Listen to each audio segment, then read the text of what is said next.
The engine on these Rabbit pickups, Rabbit trucks, 1.6, 1.5, 1.6, 1.9 TDI, what you guys are putting in them, and what the differences are and some of this stuff. I'm trying to get this in a 10-minute video because I like my videos to be kind of short. To give you guys some basic information on this car, if you're deciding to build one of these, I've had all of those.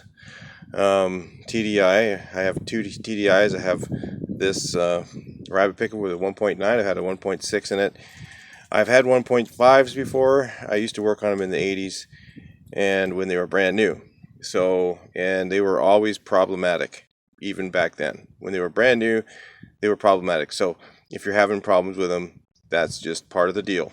It's Volkswagen. The emblem tells you everything you need to know. Okay, so anyway. Well, so what should you build? Should you build a 1.6? Should you build a 1.9? Should you invest your money in rebuilding your 1.5? First of all, let's talk about the 1.5. 1.5 had a major issue, and Volkswagen recalled, I believe, most of those. And the biggest problem was at the corners of each parts of the block. Right here, back here, this corner, and this corner.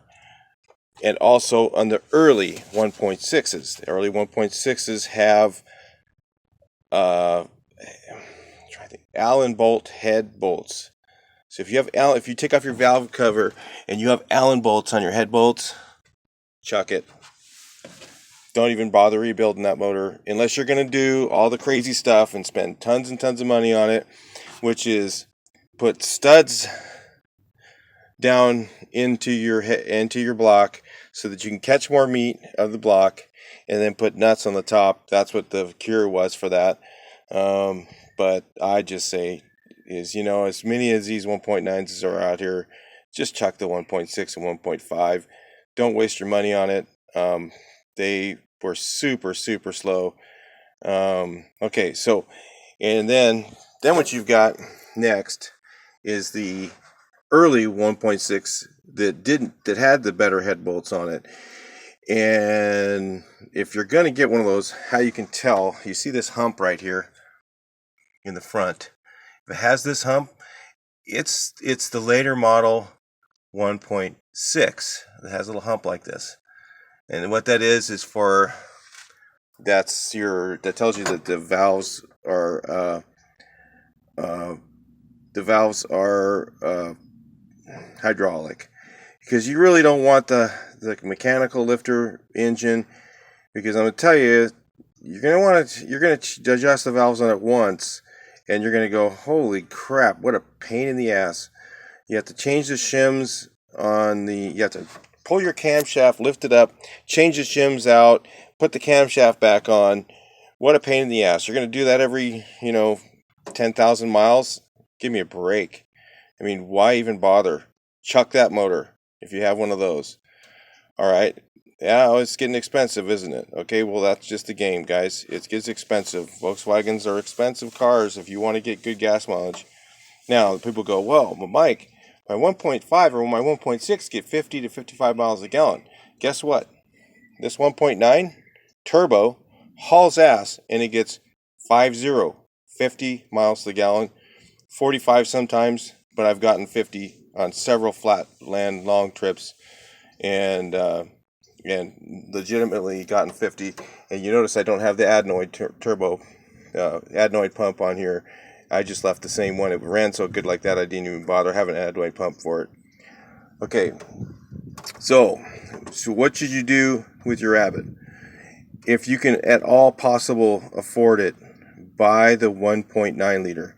Let me tell you a couple reasons why and what the differences are. The difference is the block itself is a half inch, probably around there, taller, because it's basically a stroker 1.6 liter. Okay, that's about all the difference is. The crankshaft is tougher. It's just these motors are super tough in comparison to the 1.6 liter. So I would forego putting money into rebuilding a 1.6 liter, and I would just go straight for the 1.9 used engine, and you'll probably get more out of it than you would trying to repair your 1.6. That's just my opinion. You do what you want to do, but you'll learn the hard way, because I've already done it and waste of time. So now the 1.6 liter, 1.9 liter adenoid pump. Now, if you want to make this thing go fast, you got to get the adenoid pump. I mean, there's a way to modify these. I'm not going to be able to go into that. So that you can, this is your fuel screw right here, and you move the fuel screw, and there's actually some sort of a governor inside there that you have to disable inside the pump to make the fuel screw work. So you move the fuel screw, and then you'll see the idle go up, and then you have to rechange your idle, and then do the fuel screw, then you do your idle, and then do your fuel screw until you get your fuel all the way as high as you can go, and you'll be, rolling coal and all that stuff. Okay, but you better have a turbo on it to clean that up, or you're going to be running your super high EGTs, and you're going to burn the motor up.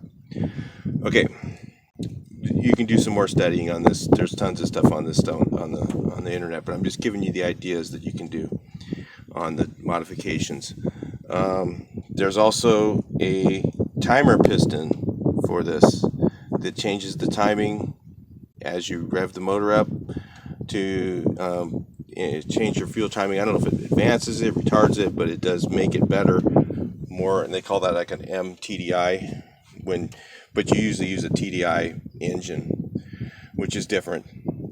These, what they have is a chamber inside the head that your fuel goes into and fires, and then it dissipates throughout the rest of the head. The TDI is direct. The injector's exposed to the cylinder, and it just blows fuel in. It's cleaner burning, but the same type of principle. I mean, you can make one of these little 1.9s go really fast, plenty fast in one of these trucks.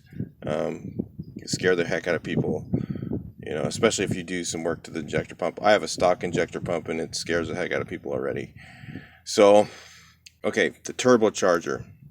On this one here, the 1.9 liter, this was a naturally aspirated 1.9. The 1.9 liters were the naturally aspirated pistons, and the turbo pistons, they put the same ones in both with the vent holes in them. So you can put a turbo even on the ones without vent holes. They work okay. You just might want to run a little less boost, because you don't want that piston getting too hot, because there's nothing blowing on it to cool it down. They have little vent holes to blow oil on the bottom side of the piston to cool it down. Okay, so that's the difference on that. So the turbo, should you run the 1.9 turbo diesel? Okay, what I have on here is a turbo kit, and this turbo kit is from the worst place in the world to buy parts from, typically, from a lot of people's point of view, is Rothenberger Engineering or Hans Auto Parts. Okay, I've had 40,000 miles in this turbo, no issues. Some of their parts are okay, some of them aren't. Okay, I'm just letting you guys know that in advance. So if you go to Hans Diesel and you buy a piece of crap part, don't call me, because I'm just telling you in advance. A lot of their stuff's garbage, but a lot of it is pretty good. And this turbo, actually, the kit, I've had very good luck with it. I'm not going to say you're going to have the same luck, but I have. So, why did I go with, well, first of all, I had a 1.6 in here. I changed to the 1.9 because the 1.6 got the infamous block crack. Okay, got it a little bit hot. One of the hoses blew, which happens. It's a Volkswagen, they blow up. That's one that's famous for blowing up is the bypass hose. That's really hard to reach. You can't even hardly see it. They just get a crack all the way along the side, and they just pow, blow out. And before you know it, you can't even get to the side road quick enough, and things overheating. So I put this kit on my 1.6 originally. Then when I changed it, I decided I'm just going to go for the 1.9. And I'm going to tell you guys, the usable power with the 1.9 does not compare to the 1.6. This thing, when you floor it, you could be just idling put it in first gear, start idling, let the clutch out slow, start idling, and floor it. The tires are going to come loose. It has immediately, the power is immediate, where the 1.6 with the turbo, it took a little bit of turbo lag. You had to spool up a little bit. So, but by the time you got to the top end, it would start spinning. So the thing I'm trying to tell you is, around town when you're just cruising, the power's right there. If you're gonna run air conditioning on your car, which I don't know why anybody wouldn't. I mean, even if you live back east, you need your windows to be clean in the winter. So I don't know, but if you're gonna run air conditioning, and back east is so freaking steamy and everything, if you're gonna run air conditioning, this engine, you turn your air on, you turn it on the 1.6, you turn it on, and the motor's just shaking. It feels like it's gonna stall, and that's where they were when they were new. That's normal, guys. So if you put it on with a 1.9 liter, you turn on the AC and you go, oh, is the AC on, or is it? I can't tell. It doesn't change anything. The motor just keeps idling nice and smooth. So there's so many benefits to the 1.9 liter. It's going to cost you an extra $500. Come on, I mean, you're talking about a small investment for something that the drivability is just so much better. It's not even funny. I mean, if you're gonna go 1.6 for some reason, get the turbo. But I'm gonna tell you, this turbo kit was like $450 plus tax and shipping, whatever, $500, just say. You can put this turbo kit on it if you don't want to put the other one on it. You have to drill the oil pan. You're gonna have to put on this line right here. Is your oil line that goes from your oil pump right here around and back. You have to hook it up yourself. It doesn't come with a kit. You have to bend the lines. It's not that hard to do, and you have to make your return. This thing just put some silicone around here in case I had a pinhole, but they had to weld the aluminum to this flange and make this flange, and you could bend it and put it this way if you wanted to. I didn't want it there because I wanted my fuel filter and all that there. I wanted it on that side. So I didn't want to try and plumb it real tight. Plus I have my air conditioning lines there and all that. But the reason I like the Rothenberger turbo kit better than I do the actual turbo that came out here is the turbo that came out of this engine was too large. A lot of people go, too large? What? Too large? A bigger turbo is better than the small one. No, it isn't, because the smaller turbo builds boost faster than the other one. So there's no turbo lag with this engine, and it builds enough boost to immediately go to the maximum this engine can really take, which is probably about, some guys say 13 pounds, I say 12. Honestly, I had 13, or I might have had 14 on here at first, and yeah, I just know the feel of when it's too much. I could just tell, the top end, the rods are kind of letting me know. They weren't really rattling or anything like that. It won't, but it just kind of lets you know that in the smell of the exhaust, I could just tell. It was leaning it out a little bit too much. So people think, more fuel is actually leaner than too much fuel on a diesel. It's the opposite, because more fuel makes it run hotter. And people say that's richer, but that's not. That's like more air actually makes it run cooler, except when you get to a certain extent, then you have too much EGT. So it's a balance in there. Okay, you got to have just the right amount of fuel for the amount of exhaust that you have. So honestly, in all honesty, if you have a 1.5, out of here. 1.6 early, goodbye. Later 1.6, if you're cheap, you can maybe put a turbo kit on it. Yeah, I wouldn't, but if you have no money, then that's another option. Maybe you can only just afford the turbo kit. All right. If you're going to rebuild your 1.6, goodbye. Put one of these in. If you're going to go with or another option is if you can find a 97 TDI. Now, to fit those in here, you're going to have to do some major mount changes, just so you know. You're going to have to do a lot of stuff like that. These AAZs bolt right in. So there's the TDI probably would haul ass in here. I mean, it'd be like crazy fast. I don't know, what do they have, another 10 horsepower? That'd be a substantial power upgrade. But I really don't think you need it. This thing's plenty fast. This thing gets, I mean, this truck's done 100. I'm not gonna say that I was on the track or on the street, but it's done 100. So, and that's about all the RPMs that you can get out of it. So anyway, just wanted to give you guys a quick heads up. I get a lot of questions on this stuff, so I figure I better roll it into one video, and then I can just highlight this and then send it to you, and you guys can try and figure out what you're going to do. But if you're building one of these things, the biggest problem you're going to have is the windshield rubbers went out, and then the water ran down the firewall wall and got into the wiring in the grounding system.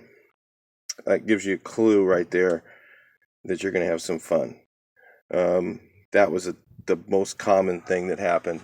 That happened to this truck, and I've had difficulty trying to get those plugs to be clean and not and the wires to all work. You know, be driving down the road and all of a sudden your motor shuts off at 70 miles an hour in the fast lane. It's not fun, and it's because the connectors inside the fuse block come loose.